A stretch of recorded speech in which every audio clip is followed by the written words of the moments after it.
Hi, I'm Bart Hanson, the owner and operator of CrushLivePoker.com.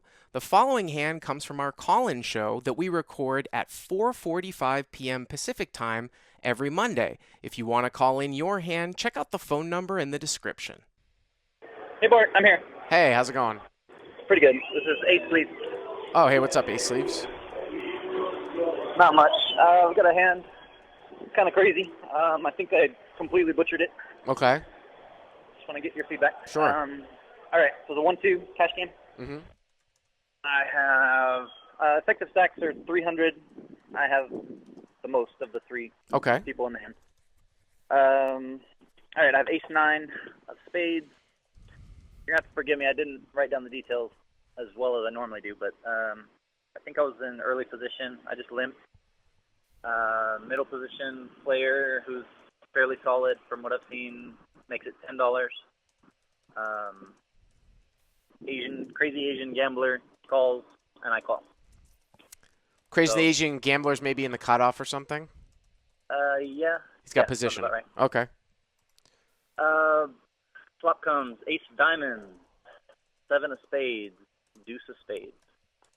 So I love this flop. So you flop top pair and the nut flush draw? Yes. Okay. I don't bet 20. I think it's 20. The solid player raises to about 75, I think. Maybe 80. Mm-hmm. The crazy Asian goes all in for $300. And I called. So let's start off here with what you did on the flop. So why did you bet on the flop? That's a great question. I have no idea. I like I said, I completely screwed this hand up. I should have checked to the pre-flop raiser and gone from there. But well, there's a couple of things. Like, say for example, instead of you having ace 9 of spades, what if you had ace 9 of hearts? How would you usually play it on eight? Let's say it came out the same flop, ace of diamonds, 7 of spades, deuce of spades, but you had ace 9 of hearts instead of ace 9 of spades. What would you do? that's what the crazy Asian who shoved $300 had. Ace 9 of hearts. Okay, but I'm asking you, what would you do? I would have checked for sure. Okay. So if you were going to check ace 9 of hearts here, the only reason why you would bet ace 9 of spades is if you were going to play some sort of semi-bluff. People get lost with top pair and a flush draw. Like, I had a hand, although it probably won't come out until like week 7 of this 5-5 series, where I opened queen 10 of spades from late position over a few limpers at the bike yesterday, and the board came out queen jack 3 with 2 spades. It was 4-way action, and people were like, oh, what a huge flop. Now, it is a big flop, but it got checked to me, and I actually checked the flop back because my hand isn't really that different from queen 10 without spades here. You know what I mean? Okay. It's not, I mean, yeah, I can build the pot up with a queen high flush draw, but it's pretty hard for me to get called by a lot of worse hands and to get more than 2 streets.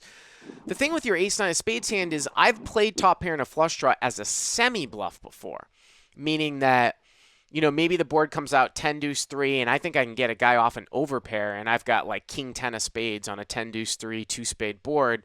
Maybe I play that like a combo draw. Okay, and the whole goal is to get somebody to fold. But if you're going to do that, leading out usually isn't the best play. It's usually check raising to maximize fold equity. Now, if you make the case, you say, well, I was going to lead out. I wanted the early position raiser to raise, and then I was just going to bet 3-bet all in because I think that he might like fold ace queen or ace king. Okay, then fine. I don't really see that happening all that much at 1-2, so I have to sort of question that approach. After you bet 20, the guy makes it 75. The Asian guy goes all in. I mean, if he's that nuts, a lot of times you're going to have him dominated. And if you call, it almost makes it impossible for the guy in early position to call with like ace king. I mean, you called, and then the guy who raised the flop, did he like tank fold or what? No, he had pocket 7s. He went all in, and I just called the $30 more. Okay, so you're in a bad spot, obviously, then when you're up against a set. You have one thing going for you that the other guy has an ace, so there's less of a chance that the guy might boat up. Did you end up hitting or not? I missed. Yeah, so I would just say like the approach, I would definitely check the flop and then evaluate, you know, what really goes on. Like say you check and then the pre-flop raiser checks and the Asian guy bets. See, the pre-flop raiser wouldn't check. He would have definitely bet at least 20 at that point. No, And I then the understand that, Asian. but let's say the pre-flop raiser didn't have pocket sevens. Let's say he Okay. missed, okay? Okay. So let's say you check and the pre-flop raiser checks and the Asian guy bets, okay? There would be Okay. no reason for you to raise there at all because you know you're Okay. not going to get the guy off a better hand, and you want him to have lower spades. You have a hammer lock on the hand. So that's why like just betting with that specific hand I think is really where you kind of go wrong in that spot on this particular board. Okay? Let's say the pre-flop. Let's say I did check to the pre-flop raiser, and he did still have sevens. And Yeah. say he bet 20, and then the Asian raised to, I don't know, 80 or something. What do I do at that point?